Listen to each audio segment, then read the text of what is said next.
السلام عليكم ورحمة الله. أجيو تشوفوا معايا هاد التحفة الفنية ديال هاد الفلان الشمالي بتقديم فاخر. إذا كيعجبكم هاد النوع ديال الوصفات ما تنسوش تدعموني وتشتركوا في القناة باش يوصلكم كل جديد إن شاء الله.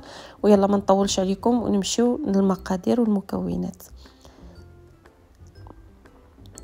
هنا عندي السكر سنيدة، عندي هولالا من فئة 200 غرام، عندي زبدة الفول السوداني واللوز المقلي، بالنسبه هادو عوضت بهم الطرون. عندي يتر ونص ديال الحليب، بالنسبه يتر ونص الحليب كتجي معاه ربعه ديال الهولالا، اذا عندك نص يتر د هولالا كتعمل يتر د الحليب. عندي 4 ديال الفلانتشينو من فئه 5 غرام، وعندي فلون رويال.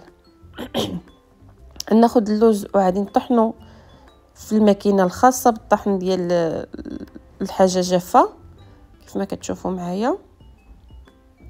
خصني نحصل عليه بودره، يعني ما يكونش معلق، لان عندي ديجا الفول السوداني معلق. غنعمل في خلاط كهربائي يترو ديال الحليب، ويمكن لكم تعملوا يترو ونص لان انا عندي ماكينه صغيره ما تهز لي شي يترو ونص مع المكونات كاملين. غنضيف زبده الفول السوداني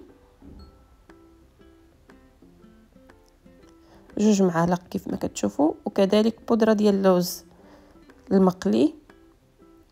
عملت 2 معالق ونصف ديال السكر كيبقى حسب الرغبه، اذا بغيتوه حلو كتزيدوه السكر، بغيتوه ناقص كتعملوا السكر قليل. كنضيف كذلك الفلان ديال التشينو كيف ما كتشوفوا معايا. راه كنظن الفيديو واضح.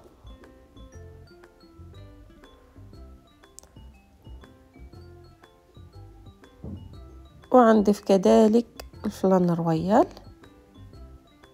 من غير هولالا، ما غنضيفوهاش دابا حتى الاخر، حتى كنعملوه يطيب عادي كنعملو هولالا. غنطحنوا كلشي مزيان مع بعضو كيف ما كتشوفوا معايا بهذه الطريقه.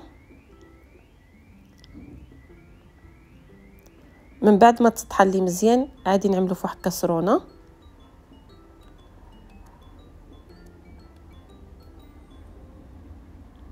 هنا زدت ديك نص يتر د الحليب اللي كان باقي لي، وعادي نعملو فوق نار هادئه بزاف، يعني ماشي نار عاليه.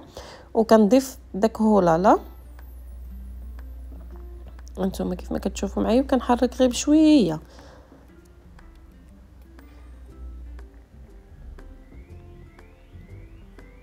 هنا بما انني انا عندي فلان رويال فيه كراميل، يعني ما احتاجتي انني نعدل الكراميل في الدار، يعني استخدمت غير كراميل ديالو.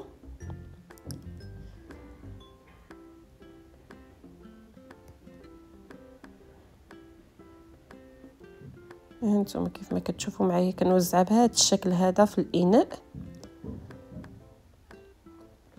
من بعد ما غلى لي الفلان وطلعت فيه الغاليه، عادي نكبو على هذا الكراميل في هذا المول هذا. انا هذا المول ما عنديش كبير بزاف، يعني صغير شويه. شط لي شويه ديال الفلون، عادي نعملو في هاد السليفات هادو كيف ما كتشوفوا معايا.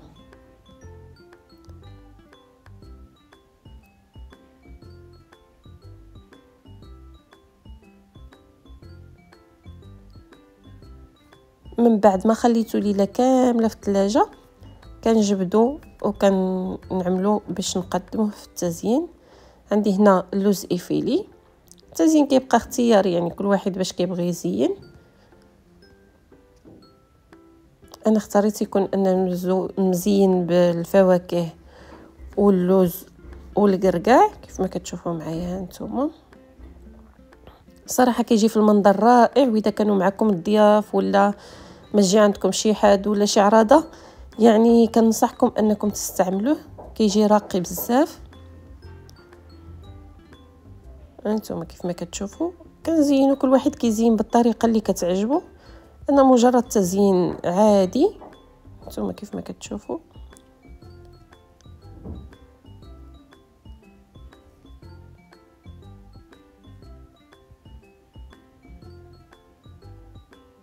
يعني الفواكه اللي عندك موجوده ممكن تزين بها.